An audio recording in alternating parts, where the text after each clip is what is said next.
I'm really excited to teach you today's lesson because it is one of my favorite beginning working Flair moves. I love it because it just involves a tin, so we don't have to worry about a bottle and spilling and breaking and any of that kind of stuff. But it's still really flashy and looks, I think, pretty good. It incorporates really well into a number of our other moves that we're going to learn. But I also really love it because it just feels good when you land it. This is one of my favorite moves that you'll find that as you go through the Flair world and learn a bunch of stuff, there are some moves that when you land them they hit a spot and they just feel really great. So this is one of those to me. I hope you like it as much as well. It's called the same arm, it's called a double same arm grab around the head. It looks just like this. All right, there you have it. One more time. And one more time from a different angle. The double same arm grab around the head. It's called a double for the hopefully obvious reason that we're getting a double tin flip. The same arm grab, and that we're using the same hand to catch it instead of using our other hand, and around the head for reasons that I'll let you figure out. A couple pointers on getting this one down. You want to focus on getting a good grip. So if we got our tins lined up on the peanut rail or on the bar, we're really just, if we got them just like this, we're just going to grab them like so. You'll find this is a really common grip for a number of moves that we're going to do, and even one that we maybe have done in the past here. We've got our thumb on one end, we've got our middle finger on the other, and this is that move that if you've seen in the change grip around the head, kind of have that hinge move. Go back a lesson or two and check that out. This is that same grip, but we're going to have it and we're going to take it so that my thumb and forefinger are straight up and down in a line like so. We're not out to a side like this. If you're coming from a different sequence or just pulling it off the bar, get to that point. All right, so we've got the grip down. Now it's about getting a good throw. In the juggling world, they have a great saying, jugglers do, that says if you get good throws, the catches will come. And I take that to heart, and I'll probably repeat that as we go through a number of other moves in the future. But we're going to focus on getting a good throw, so we're going to cheat by adding our extra hand in here to make it easier to not worry as much about the catch. It's one less thing to have to worry about, and as we're learning, as simplistic as we can make this, all the better. So we're going to get a good throw. To get that good throw, there's really two parts to it. We want to keep our top half of our arm from our shoulder down to our elbow really stationary, and from there, it's really a matter of just hinging that elbow.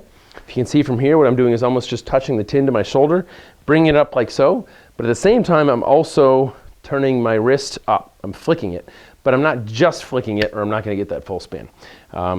I'm pulling that thumb down towards me, those fingers out, but I'm doing that in conjunction with pulling it towards me.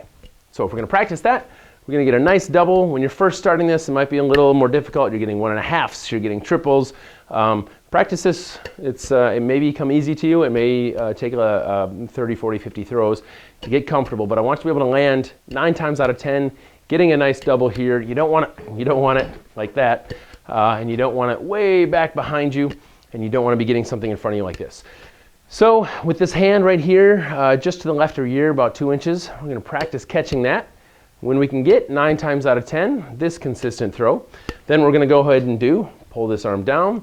We got our grip, we're getting ready for our throw. We're going to go ahead and throw that. Same arm grab around the head. That catch is really about opening up your hand, thumb down, palm open.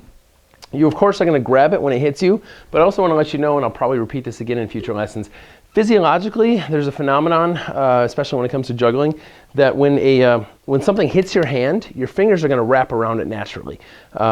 You don't have to worry so much about trying to grab it as much as when it hits your hand or your palm, your fingers are just naturally going to close around it.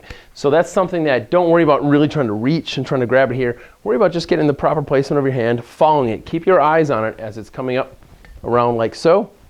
And then when it hits your hand, your fingers should kind of subliminally or subconsciously just wrap around it naturally. So hopefully that's how it works for you. One more time, we've got the grip, proper grip. We've got the throw, the placement, what have you. Last thing I'm going to say on this, and this is a little bit risky for me, but also reminding you to be ambidextrous as we're starting out here. For some reason, even though I'm right-handed, I find that this move is a lot easier to do with my left hand. It's just somehow more natural. And you're going to find that there are a number of Flair moves that are surprisingly easier to do with your non-dominant hand. But regardless, we want to make sure that we're ambidextrous as we're getting started. So, taking a little risk here because I'll admit that this may not work. We're going to go ahead and practice. Notice I'm cheating a little bit. There we go. 2 out of 2 and 3 out of 3. Still got it. So there we have it. That is the double tin, same hand grab around the head. Give it a shot. Practice, practice. Good luck to you.